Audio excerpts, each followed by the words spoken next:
Should also go ahead and check out Marty B's website at martybeesplace.com. Yep. Is another place where they'll have links to all of their social media as well. If you're having trouble finding it on Facebook, you can also find a link to their Facebook on their website. Yeah, let me reset everything for our podcast listeners, too. This is the Denko Gridiron Show, live each and every Wednesday. Grayson Nolette, along with John Piper, bringing you some of the best Texas high school football, not just in North Texas, but the entire state, Grayson. Some of the best teams are right here in our own backyard. So if you will go on the podcast, you can go to our Facebook page, Twitter, Periscope, and also YouTube, and do hashtag Marty B. We're going to give away a $25 gift card to Marty B's next week on the show. Yeah, over there in Bartonville, Texas. Make sure you guys go and check them out. My fiance and I, we've got our engagement party is about 2 weeks out. So I'm going to hopefully have an opportunity to take a bunch of pictures, some videos for you guys about what their private events are like over there, because that's something they're really well known for, John. And I think they're also going to have some live music when we're out there as well for our engagement party. So we'll also get to check out some live music at Marty B's for the first time. It's just a great environment, great place to take your family, take your loved one. You guys got to go check them out. Make sure you go to their website, martybeesplace.com, and make sure you put hashtag Marty B in the comments, and also go like their Facebook page. Yeah, they are one of our supporters of the show. And also, let's just go ahead and get this out of the way as well.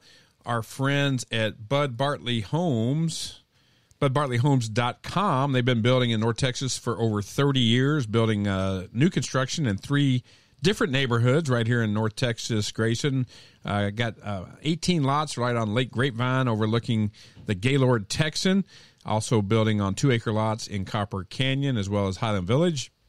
They're located right there in Flower Mound, Texas, and I can speak very confidently about them because they built my home over 15 years ago. Check them out, budbartleyhomes.com. Prime stuff coming out of Bud Bartley Homes. They've got all the pictures and all the examples of their work that you could possibly need on their website. They do a great job of showing all different types of exterior and interior stuff that they do, John. Well, hey, who is ready to talk a little football? We've got plenty to talk about. I got this my week, man, John. Grayson We've had some Nolette. great games. Man, he is the prognosticator. Have you heard that word before? I have Grayson? not. I was going to say might that's have a to Google that $10 one. word right there. You might have to Google that one. But just get right into it. Geyer Wildcats, I was on the call in that game against the Prosper Eagles, was last Thursday night. What a game. Yeah, crazy game. Geyer never did lead this game until there was 0 time left on the clock. Now, for anybody that forgets, John, you're on the call for these every week for Denton Geyer. Yeah, Rick, so, I mean, Rick you're there watching and this I happen. do Geyer Radio. We're fortunate, one of the things we do here in the community, and I should have had Rick's audio queued up on that game-winning touchdown because it's an exciting. Maybe we'll grab that and put it out on the Facebook page or something. Go ahead and just walk myself and our audience through that final touchdown and kind of how it got to that point real quick. Yeah, Prosper, very athletic team. Prosper gave the Geyer Wildcats all they wanted, and actually Prosper scored to take the lead. However, they missed the point after attempt, so they just have a 6-point lead. PATs. Kicker was strong, but it looks like he pulled it just a little left. It looked, from our angle up in the press box, it looked like it got in the goalpost, but it was wide left. So Prosper has a 6-point lead, I believe, with about 2 minutes left in the game. And Eli Stowers, the Geyer Wildcats, have an opportunity to march down and at least tie the game or go for the win with a point after attempt. And it gets down to, I believe it was about 4th and 5. It'd be the last play of the game with literally 4 or 5 seconds left on the clock. And now this is just off memory, so I think I'm pretty accurate on this. Yeah, I believe you. You're painting the picture unbelievable, right now. I know. You're painting the picture. But I mean, wow. I'm not reading this off the stat sheet or anything. So Eli Stowers, 6'3", 220-pound Texas A&M commit. You think 4th and 5, if I'm drawing up the play, you really got to throw the ball. If you get tackled short of the goal line, game over, right? Yeah, you're thinking dump off in the flat, maybe something like that. I think pass option, but he saw over on that left side, he just tucked it and ran, and with authority gets the touchdown. Geyer, with no time left on the clock, comes in for the point after attempt, It's good. Geyer wins an emotional, hard-fought game on the road. And we were talking up in the booth, Rick and I, and we have Quincy Hort up there and Kyle Rogers, what that game will do the rest of the season for each team. You can see Prosper, kind of dropping their head a little bit. Geyer was ecstatic. I'm sure, yeah. And I'm going to be talking to Coach Webb later today. Did get a chance to talk to Coach Heim before we came on the air, the defensive coordinator at Geyer, really about the upcoming Braswell game. We'll talk more about that in a minute. But just a great victory for Geyer, 24-23. And, start with Eli Stowers. He threw the ball 22 times, pretty efficient, 14 of 22, 181 yards. But he tucked it and ran it 22 times. A lot of that was due to pressure. The defensive unit for Prosper did a nice job covering up their backs. And one kind of footnote to this is Grayson O'Bara, one of the go-to receivers for the Geyer Wildcats, got injured. I don't know if he played any snaps in the third quarter, but he kind of tweaked his back a little bit, and he's a target, a speedster, a target downfield. And, that kind of changed the dynamics of Geyer's offense. Yeah, I mean, that absolutely sucks to hear. There's just nothing else to say about it. He ended the game with just 3 catches for 25 yards. And when you mentioned that, that he had gotten hurt in the game, I was like, geez, I mean, what a great story. Like, a kid that nearly lost his arm has been playing amazing this year. First player on our show to get Gridiron Player of the Week for a second time. I mean, it's just been putting on some great performances. And, to hear that, I mean, it's just a completely different injury. Like you said, it's a tweak to his back or something like that and had to go out. Like, you hate to hear it. And now, amazing win for Geyer. The only time you lead is when you get the dub. I don't think there's any better situation to really be in if you're the Wildcats. And like you said, I think that this definitely has major impacts on how both of these teams are going to go about the rest of their season. I mean, Prosper was looking great coming into this game. We've got one of your new graphics up, Grayson, the Geyer Wildcats, the first place. And that was another thing. It kind of dictated put Geyer in the first place and potentially a good seeding for the playoffs as well. B.J. Phillips, one thing that Prosper did is they really held Geyer on their running game. B.J. Phillips only had 40 yards on 15 attempts, and Ty Aldridge 25 yards on 12 carries. So they really, really shut down Geyer's running attack. And I think once, like you mentioned, Grayson O'Bara went out of the game, they could really stack the line and really bring had some great linebackers and could really converge on that running game. And it was just hard for Geyer to get things going running the ball. Yeah, I mean, overall, both of these teams have electric offenses. So 24-23 is honestly a pretty low-scoring game. It was just that, in my eyes, a 24-23 final, the only time Geyer, how close this game was, I think that just goes to show how evenly matched that both of these programs really were. There's always some sort of mismatch. Maybe one team's got the better offense, one team's got the better defense, but I think both of these teams brought just a ton of talent on both sides of the ball to the table, and I think that certainly resulted in the final score. As far as the receivers, Jace Wilson, again, he's starting to get more and more comfortable and confident. Big target, about 6'4", 215, 220, plays basketball as well, and starting to get more comfortable. He did not play football last season, but starting to get more comfortable at that wide receiver position. Have 4 catches for 62 yards. Like I mentioned, Grayson O'Bara was a little limited because he went out of the game, only 3 catches, 25 yards, and then DeMarcus Howard, 2 catches and 56 yards. Should we go ahead and just talk about the big game of the week? Well, I say let's go ahead and break down what happened with Braswell this past week, and then we'll jump into this Friday's matchup, because Braswell, a little bit different of a story this past Friday in their matchup against the Little Elm Lobos. They thankfully get back on track after a really tough loss to McKinney Boyd, and I said that they were going to get back on track this week against Little Elm, and they certainly did that. Right back to business, 68-27 blowout. Tristan McClary, star of the show, 14 of 18. That's awesome completion percentage. 285 yards, 4 touchdowns through the air. Also had over 100 rushing yards and a rushing touchdown this week.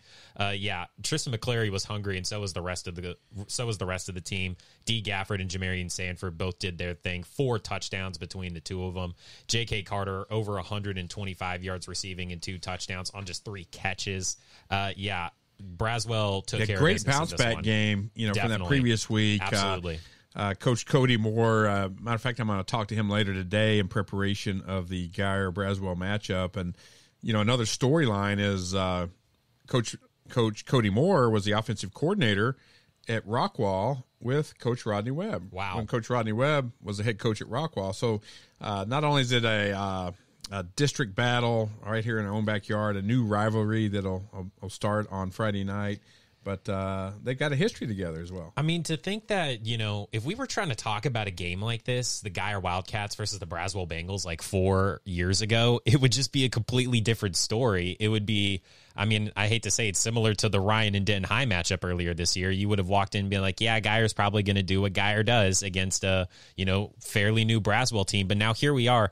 2020 is a wild year, and it's also wild in Texas high school football to see Braswell at 4-2 right now taking on 4-1 Guyer, and this is the game of the week for us. I mean, we were talking a little bit before the show. We're like, I don't know how this one's going to go. I mean, both teams are so talented.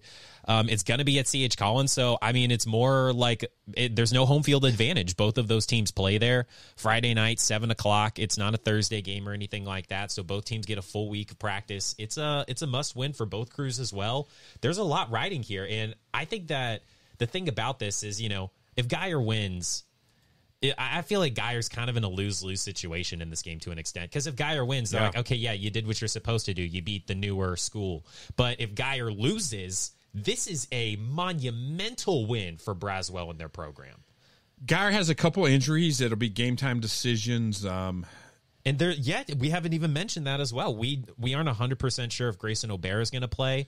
Knox Boyd got banged up a little bit last week. Boyd was banged big up. Offensive tackle for Guyer. We don't know any specific names. I'm not sure on the injury report for Braswell though. Braswell, we don't know. That's just part of the deal. This mid-season, you're going to have some kids that get banged up.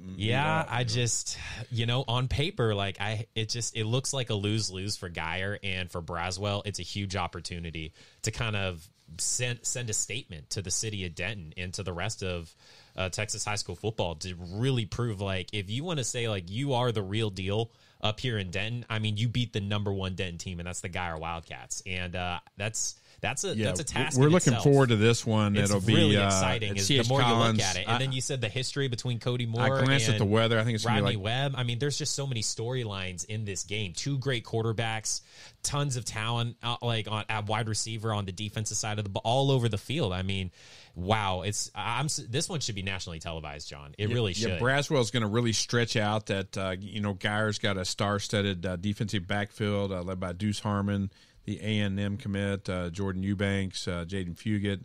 A couple really good players back there. It'll be a great test of Texas high school football on Friday night. Yeah, and for everybody listening, let us know in the comments who you think's going to win, Guyer versus Braswell. We want to know. We want to know what everybody's feeling, how they're looking at that matchup. What do you think the key's going to be?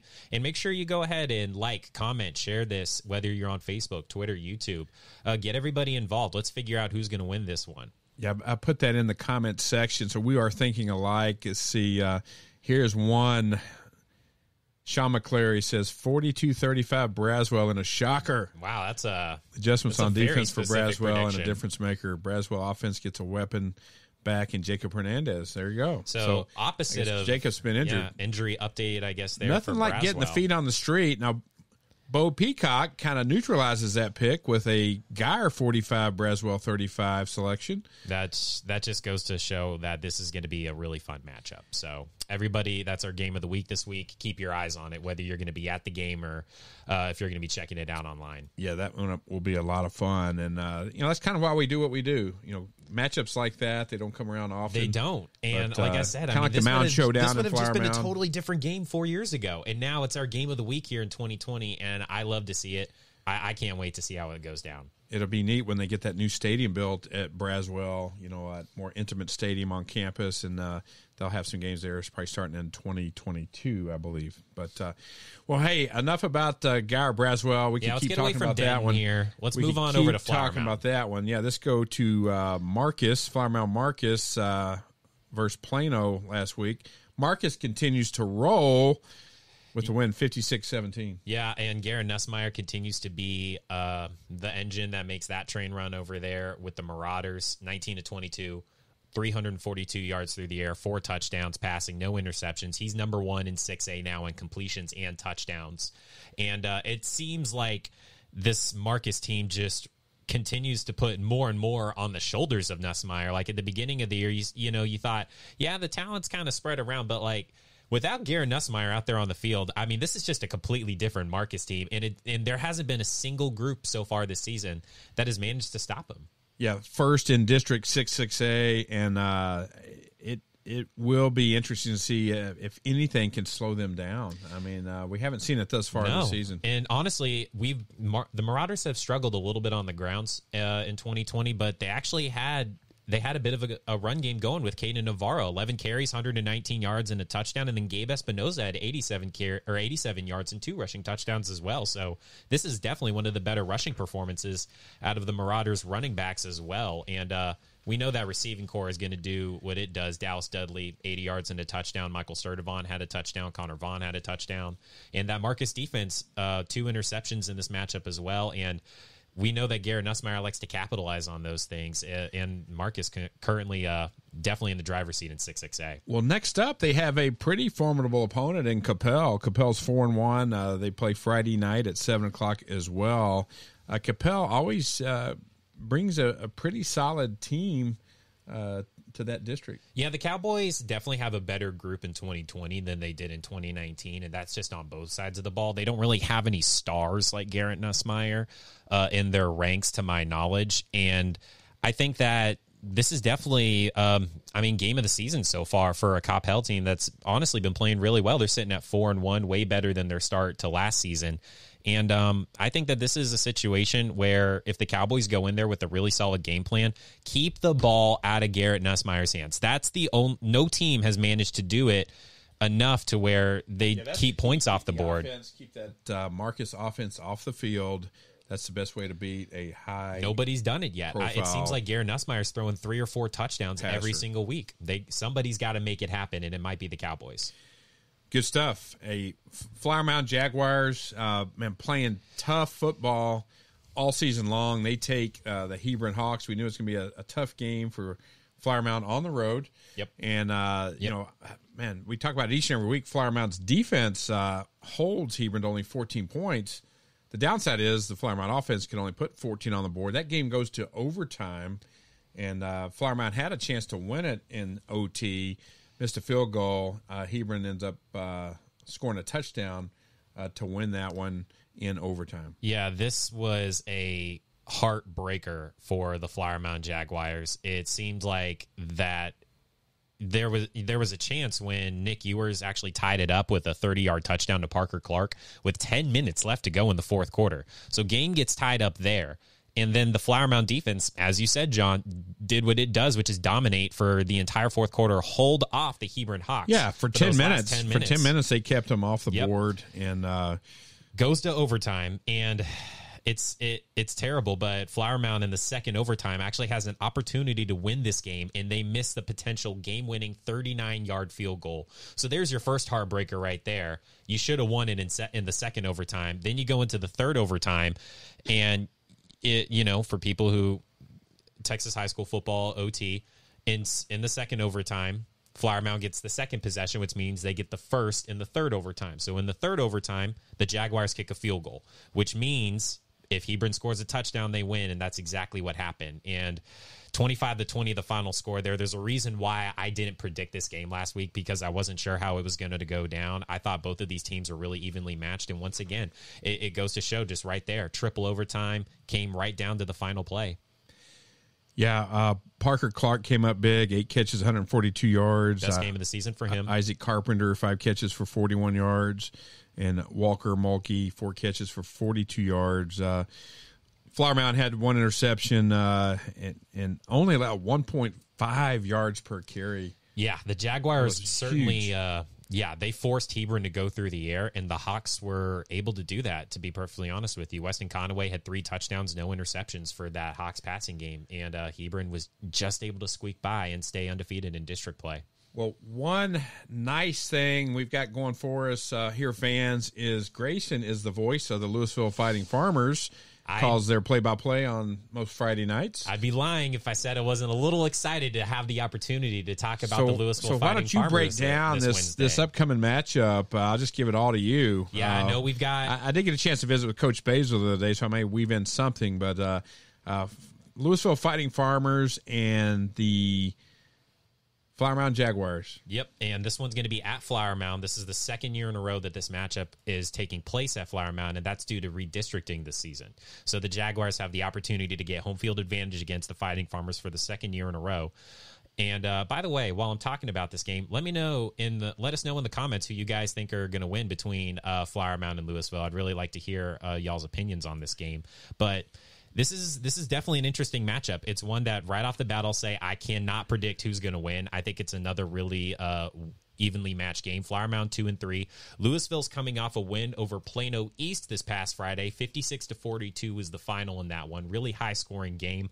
Louisville has one of the most talented offenses in 6A, much less 6A. I'd say it's between Louisville and Marcus, between who's got the best offense in that district. Louisville's got a D1 quarterback in Taylon Green, who's going to Boise State. They've got the best running back in 6A in Damian Martinez, who's currently got an offer from Kansas and over 1,000 yards rushing and 14 touchdowns this year. The dude has been a beast for Louisville. And the Fighting Farmers also have two really good receivers in Armani Winfield and Isaiah Stevens. Armani's got several D1 offers, and Stevens is most likely going to get a couple. He's the number 2 receiver in 6A right now. And, I think that this is going to be a really fun game to see this Louisville offense go against that dominant Flower Mound defense.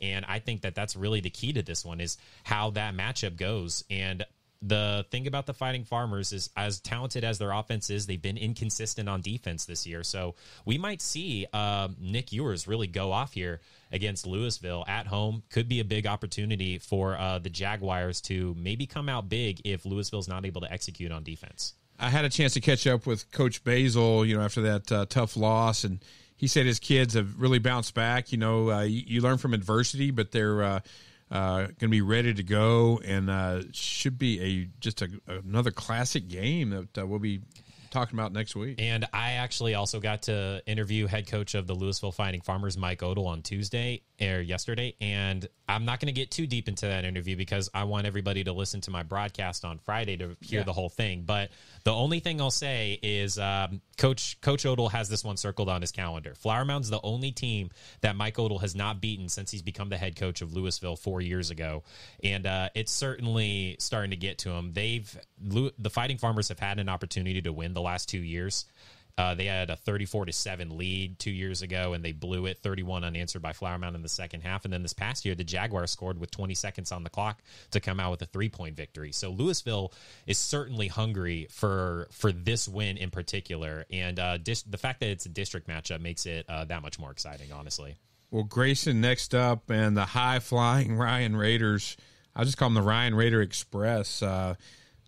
They played Frisco Centennial. A little controversy a few weeks ago when Ryan had to take their hiatus due to COVID. Frisco kind of switched gears and we're going to force Ryan to a forfeiture, and that didn't set well. They ended up reversing that. They didn't have to forfeit the games, but I think that was still in the back of Ryan's mind when they went to play Frisco, and they ended up winning that game 68-28. Yeah, Seth Hennigan is on a tear right now himself with the Ryan Raiders. And I feel like with just the way that Ryan plays football, I feel like Seth Hennigan could be throwing 7 touchdowns a game if he really wanted to. But I just don't feel like that's the way that Ryan runs their offense. They're not always just trying to air it out all game. But Seth Hennigan is one of the most efficient quarterbacks in 6A. It seems like he's consistently throwing 3 or 4 touchdowns every week with no interceptions. Great completion percentage, 12 of 14 this week, 288 yards, 4 scores. He's number 4 at 5A in touchdowns, number 9 in yards. And he's so efficient. He does a great job of connecting with several different receivers. All 4 of his touchdowns were to 4 different guys. And that Raiders defense has also been very dominant in 2020. They had 2 fumbles in this matchup. They allowed just 2.8 yards per carry out of the Frisco Centennial run game. And John, I didn't know that little side piece there about this game possibly getting forfeited. And Dave Hennigan probably did not take too kindly to that. A couple weeks ago, there was a couple games that were going to have to forfeit. Hey, we do like to make corrections as we go. I know you were probably thinking of Quinn Ewers. Yep, but it's Nick Evers. Yeah, thank you for that, Brandy Votney. Appreciate that. Yeah, we always like to get the names right. So we go at a fast pace here, so we're not always perfect. But I talk a lot of Texas high school football. I get some guys mixed up. Nick Evers. Yeah, Nick Evers deserves that respect, though. Quarterback I talk about him too much to mess up his name. So thank you, Brandy, for tuning in and helping us out on that one. And, of course, everybody in the comments is rooting for Flower Mound. I'm not saying I'm rooting for Louisville. Like I said, I'm not making a prediction for this game because I feel like it's going to be a really close matchup. I just know a lot about that team. I call them every Friday night, but I'm still a professional. I'm still a broadcaster. I'm not about to be a fanboy over here, and I truly do think that this is going to be a really good game. Hey, one thing, again, we have very limited sponsor partners, but we would love for some of the patrons of the show, some of the fans of the show, to get involved in what we do. If you go to patreon.com/ it's on the screen now for you podcast listeners, /Dentco, you can see some ways to help support the show for as little as $9. And part of that, we donate to charity, Living for Zachary, that does free health screenings and some things for athletes. It's all about the community, but we want to continue to enhance what we're doing. We've got some new equipment ordered and some cameras. And if you could help us out there, patreon.com /Dentco. We appreciate anything that you would guys, be fantastic. Anything you guys can contribute to the show is much appreciated. And we're constantly seeking improvement over here. That's kind of the office motto for John and I. We like to make this thing fresh. Improvement. We like to keep it real. We like to keep it quality for you guys. And that's where all those Patreon contributions are going to go, is right back into the show to continue to make it better for you guys. Good stuff right there. Great stuff. Let's move on. Yes, sir. We got Denton High now. The Broncos, they were on the road this week against the Frisco Independence Knights, and the Broncos, unfortunately, I was afraid that the Knights were going to come in and cruise a little bit, and that was unfortunately what happened. 63-7, the final in that one, as Denton takes a pretty brutal loss. Coco Brown, the lone bright spot for the Broncos, 15 carries, 84 yards, and a touchdown. And John, I don't want to get too negative here about this game, and you and I don't harp on blowouts that often, but man, Denton High is struggling at quarterback. Yeah, what is it going to take to turn their season around? You feel for the kids, you feel for the program. We want all the teams we report on to do well, but they can't all be successful. No, and it's just the reality of the situation. I mean, just look at the numbers. The Broncos at quarterback the last 2 weeks are 1 of 19 for -4 yards in an interception. They were 0 for 10 this week for nothing at quarterback. I mean, you're in 5A football. You will not win games playing like that. And Billy Miller's the first guy on that list to know that. And offensive-minded guy. Absolutely. Receiver. It's got to be frustrating. It's got to be beyond frustrating for him to see numbers like that. I mean, especially when he's had some great talent around him in this program, and the players just don't deserve that. It's just it's boring football to play. It's not fun football to play if you're the Denton Broncos. Billy Miller's got to do something. We need an open tryout. We need to bring up somebody from tryout. I don't know, but there's got to be something going on with the Den High Broncos. And I mean, no disrespect to Blake Corney, but dude, either look at yourself in the mirror and figure something out, or Billy Miller's got to make some changes, because Den High's not going to win games not doing anything. Hey, at quarterback. Grayson Nolette, the raw and the real, man. I'm keeping it real. Call it like we said, I love the Denton Broncos. I've been broadcasting them for 6 years. I hate to see this, but it's the reality of the situation. Denton High needs help at quarterback, and you've got talent at running back with Coco Brown. You have receivers who can make plays. Their defense is doing everything they can, but they need some help at quarterback. And it's got to happen this week. You're taking on a pretty tough Frisco Lone Star team. Well, next up, they have a Thursday night game, short week for them, against the Frisco Lone Star Rangers. Frisco's 2-2, and it's going to be another challenging night for the Denton Broncos. The Rangers are a tough team. They're not as elite this year at 2-2 right now as they have been in years past, but make no mistake, they are arguably one of the best schools in Frisco, and they will go out there and they'll do exactly what Frisco Independence just did against Denton. If they can't get anything going in the passing game, you cannot be one-dimensional in Texas high school football, especially as high at the level as the Broncos play at in 5A. They've got to get something going at quarterback. I mean, Billy Miller's a smart guy. I'm sure he's completely aware of this and is going to try to figure something out. But it's tough to see. I really love the Denton Broncos organization and that school and that program and that team. I've called so many of the games, seen so many of their players succeed, and it's just tough to see this right now. Hey, if you were just now stumbling on our show, we are the Denko Gridiron Show every Wednesday at noon. It's on the ticker there on the screen on YouTube, Facebook Live, Periscope, Twitter. and also on our podcast channel. You can get us on Apple Podcast, Spreaker, Google Podcasts, iHeartRadio, and Spotify. And we appreciate anybody who tunes in on any of our platforms. I know a couple people who like to listen on Twitter, who like to listen on YouTube. I just got a text from a friend of mine yesterday who said that they listened to last week's show last night on Spotify. Nice. So make sure you guys take advantage of all the routes that you can listen into the show. And don't be afraid to DM us, message us on our Facebook page or any of our social media. Let us know what you like about the show. Yeah, Let us know especially what you want as us the to holidays improve. kick in and people are out of school, the football will go on. That's when I think the fan base really starts to kick in, Grayson.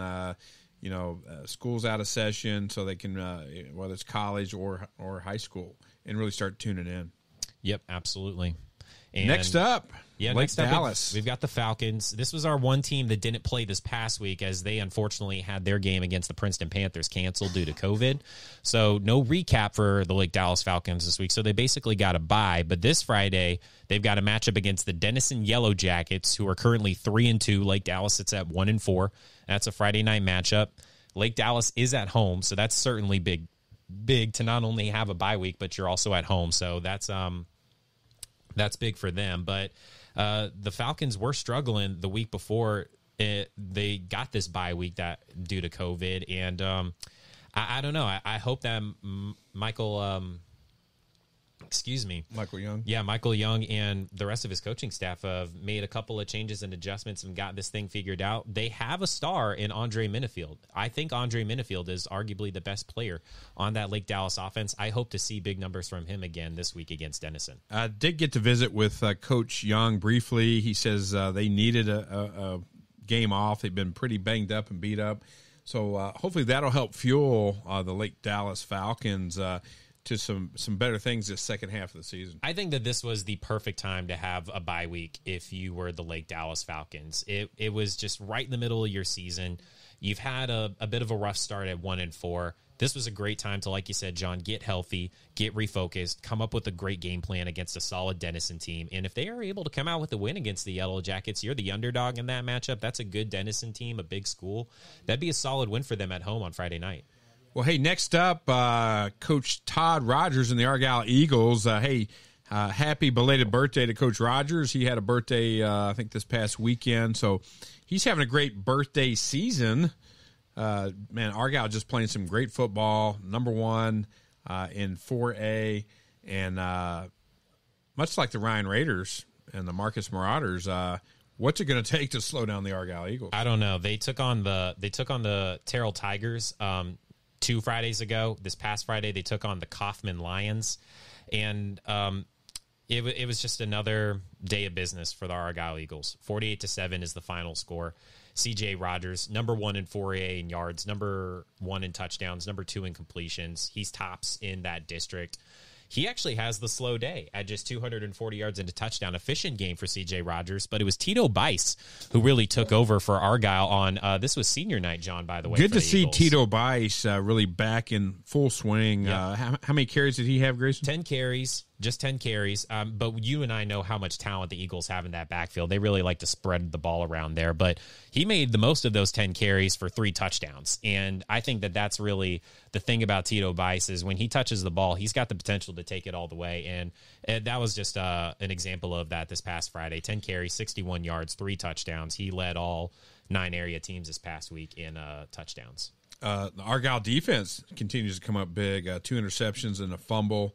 Only allowed 3.3 yards per pass. Yeah, the Argyle secondary really shut down Kaufman this past week, made them kind of have to resort to the ground game, and that just slows it down, kills the clock, and I think that's kind of the reason why Argyle only got to score 48. Kaufman probably was running the ball a lot, killed a lot of clock. Argyle could have easily put up a 50-burger or 60-burger in this one. Hey, it's kind of weird looking down, since 4A started their season during the regular time. Yeah, like Argyle's 8-0 right to look now. Down, and they're 8-0 going against Paris 6-3. That's kind of weird. That jumps out. Yeah, it jumps out at me every week too. Yeah, and I mean Paris probably the best team that Argyle has seen this upcoming Friday since they played Melissa earlier in the season, and Melissa's like top 5 in 4A, and Argyle ran right through them. So Paris, even though that this is one of the better teams that the Eagles have seen in the last several weeks, the Wildcats sitting at 6-3 just doesn't really scare me too much. If I'm Todd Rogers, C.J. Rogers, Cole Kirkpatrick, and the rest of these Argyle Eagles, they've just been on fire, John. I don't think anybody's going to stop them for the rest of the regular season at this time, and I don't expect Paris to either. Yeah. Hey, next up. Apologies. I couldn't hear what you said. Siri's talking to us over here on the side here. Quiet, we Siri. got too much technology up here in the studio some days, Grayson, but that's always fun. Hey, next up, Liberty Christian, man, they've really been struggling. We were talking pre-show and preparation. They may have their best chance of the season to get that W on the board against Fort Worth Nolan, the Vikings. Well, this past Friday, I think you mean Bishop Lynch this coming. Oh yeah, Bishop Lynch this coming Friday. They took a beating from Fort Worth Nolan this past Friday. Yeah, 50-13, the final in that one. We know how tough the Liberty Christian gauntlet of a schedule that they have. So unfortunately, the Vikings on paper were the better team coming into this one, and they took care of business against the Liberty Christian Warriors. Daniel Greek struggled, just 78 yards and a touchdown. Ty Strickland, though, 27 carries, 142 yards on the ground. He's number one in private schools right now in touches by a wide margin. I think he's got about double the carries to the second running back in the league. So Ty Strickland continues to be the workhorse for this Liberty Christian offense. He's also number 4 in rushing yards. Kellen Moran and Jalen McCausland both had touchdowns on just one catch each. So Liberty Christian got something going on offense at the very least. But John, as you were talking about, this Friday they've got the Bishop Lynch Friars at home, 7:00 Friday, and I think that with Bishop Lynch at 0-4 as well, I looked at their schedule. They've been struggling just about as much as Liberty Christian has. This is the best chance for the Warriors to catch their first dub of 2020. Yeah. I had a chance to visit with Coach Greek and the team on their media day before the season started, and just the eye test. I mean, Daniel Greek, quarterback, just the eye test. I mean, 6'2", 6'3", 220-pounder. Headed to, I believe it was Mississippi State. Mississippi State, yeah. And then they had a couple big tackles that had moved in, that go about 300, 3.25. And you thought, wow, having that protection up front. And they just have struggled all season long. They've just been playing some really good teams up there in TAPS. And it's just it's been a tough road for them, but they've got a good matchup this Friday. Bishop Lynch has been struggling just as hard. They're looking for their first win of the year as well, so Liberty Christian should be aware of that. Bishop Lynch is obviously going to be hungry for their first dub of 2020 as well, but the Warriors got a shot here. They need to come in with a solid game plan. Daniel Greek's got to make some things happen, and Ty Strickland, as long as he continues to be the workhorse, maybe get a couple touchdowns on the board there in the run game as well. I like Liberty Christian's odds. Hey, it looks like the show is kind of crowdsourced. You know what that means, right? The crowd kind of helps drive the show a little bit. Right. Josh, I believe he's an Argyle Eagle fan. I think we stand corrected. We'll have to double check, but he says Argyle is 9-0. We had him down as 8-0. So. Argyle's 9-0. Yeah. Hey, we're their dominant imperfect, streak's been a week longer than right? we thought. Right. Yeah. Thank you, Josh. Thank you for tuning in. More importantly, we appreciate that. You know what? I think, and let us know in comments, what do y'all think about having a couple fans just call into the show? Maybe have a we were segment kind of where you have talking some about fans this call last in. week. We were wondering if fans maybe want to call in and talk about past games, We might or do that. Games for Let the us know in upcoming week comments of if the you net. would like that as part of a segment. Maybe Now, if we're going to fans do it, calling you in. got to We make can sure do y'all it. call in. Yeah, we can do it. We have the technology to bring your call in. Now, we don't have a 7-second delay, so that's a little concerning if somebody starts cussing us like a sailor or something like that. We don't need any of that, please. We're trying to keep it PG up in here. So that we would can be keep fun. it real.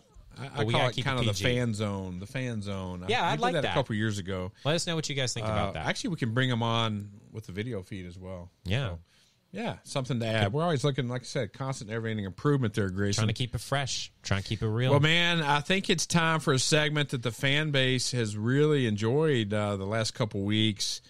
The Gridiron Players of the Week. Yeah, and I think that this is another thing that, please let us know in the comments who you guys think should have been our quarterback, running back, and wide receiver player of the week. It's always fun to do these, and it's always fun to see the reactions on social media when we post them after the show. But let us know right now in the comments who you guys, if you like our picks or if you would have gone with somebody else. So why don't we go ahead and get started with the quarterback, John? Yeah, jumping right up, and a player we talk about often here on the show, quarterback for the Braswell Bengals, Tristan McClary. And we try to say, you know what, we don't like to give it to the same player over and over again, but just the production on the field, I mean, you can't argue it. I mean, we've also been doing this for several weeks now. I feel like we've been spreading the love pretty good. It's been several weeks since Tristan McClary's been on the Gridiron Player of the Week board, but now he's back. He just easily had the most dominant performance out of any quarterback this week. I don't even, and I don't hate to say that. I'm proud to say that Tristan McClary was a beast this week against the Little Elm Lobos. 14 of 18, 285 yards through the air, 4 passing touchdowns. He also had a crazy time running the ball, 6 carries, $104 on the ground, and another rushing touchdown. Led all quarterbacks in scores this week with 5 total. Led all quarterbacks in rushing yards. No other quarterback out of the 9 teams that we cover even came close to eclipsing 100 yards, John. And I mean, dominant 68-27 comeback win over Little Elm. It was no question. Tristan McClary was deserved this honor this week as our Gridiron Player of the Week at quarterback. Yeah, it's going to be a lot of fun to watch him live on Friday night up at C.H. Collins. I'm really looking forward to that one. If Tristan McClary wants all the big scouts and all the big names looking at him, he wants to send a message this Friday that the Braswell Bengals are truly legit and that they are the best team in 2020 in Denton. And again, that would be a monumental win for everybody involved with the Braswell program if they're able to do that. Denton Geyer is certainly a mountain to climb, though. Yeah, I'm not sure. I know C.H. Collins has some social distancing rules for media, but if that's relaxed at all, I'll try to get some comments from Tristan before the game. Yeah, and we know that C.H. Collins matchup between Denton Ryan and Denton Geyer was at its socially distanced capacity earlier this year. I expect to see the same thing this Friday. Yeah, there's for some Braswell protocols, and I'm sure just to protect all the fans that those will still be in place. But sure. I'll check with Coach Florence, the athletic director that is in charge of C.H. Collins, maybe right after the show.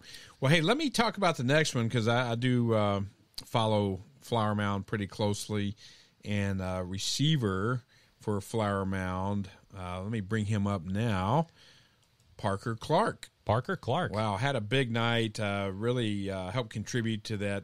What's been a sluggish offense, candidly, this season for Flower Mound Jaguars, but he had 8 catches, 142 yards, and 2 touchdowns from Nick Evers, and, led all receivers in catches and TDs this week. First appearance of any Jaguar on the Gridiron Player of the Week. Yeah, I feel like we haven't given a lot of love to Flower Mound so far this season. They've kind of just been getting I guess like outnumbered in the stat board by a lot of these other guys in 6A, like Tristan McClary and J. Michael Sturdivant and wide. There's just so much talent out of all the teams that we talk about. It seems like Flower Mound, even when they've been having a good game, they've been getting a little overshadowed on the stat board. But Parker Clark came to play against the Hebron Hawks. 8 catches, 142 yards, 2 touchdowns. Led all 9 area teams at wide receiver in all 3 of those categories: catches, yards, and scores. He definitely deserved it this week at wide receiver. And Colby chimes in. Way to go, Parker and Nick. Yeah, that's what it's all about. Yeah. That's a deadly duo when they're on, and they certainly made some things happen. And Parker Clark also made a touchdown in the catch in the fourth quarter that tied it all up to even send it into overtime in the first place. Sean McClary commented, Tristan McClary also leading DFW in 6A passing.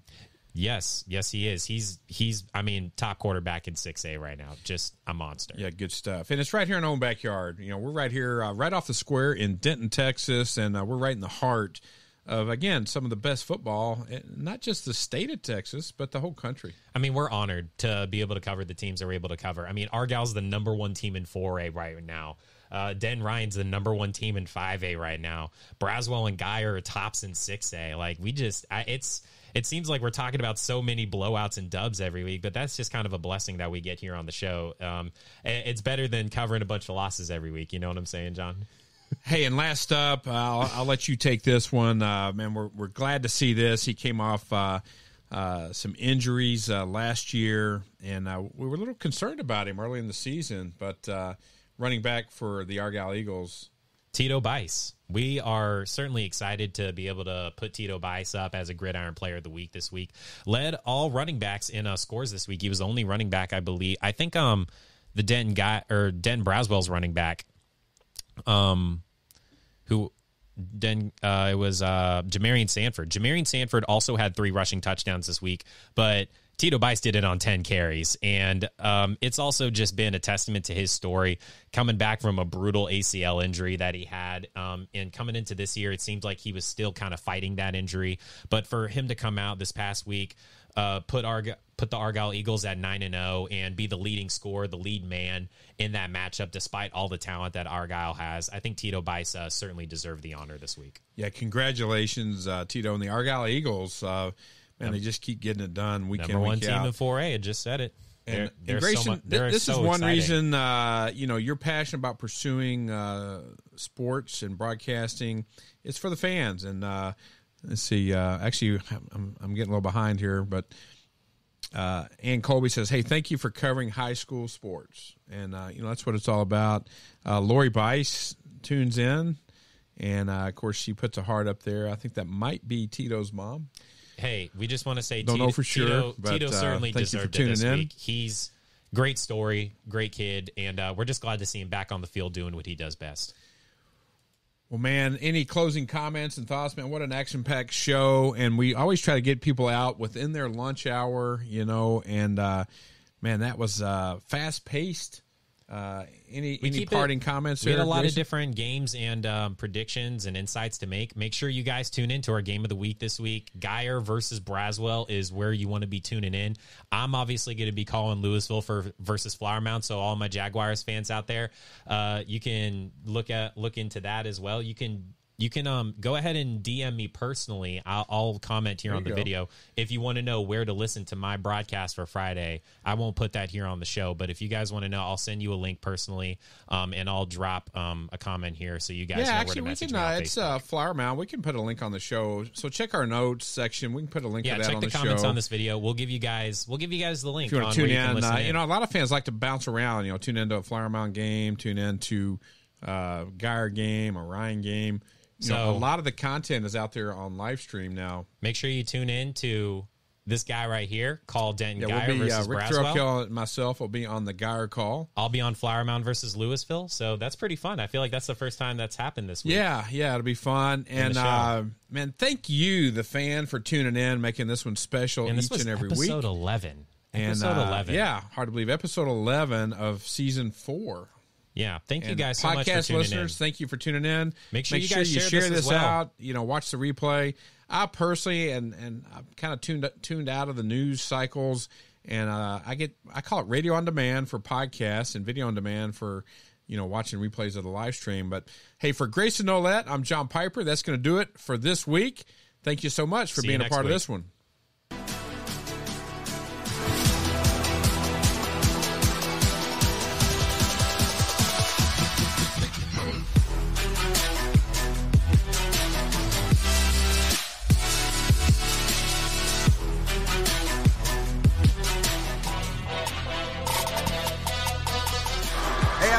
From Fox 4, make sure to tune in to the Denko Gridiron Show.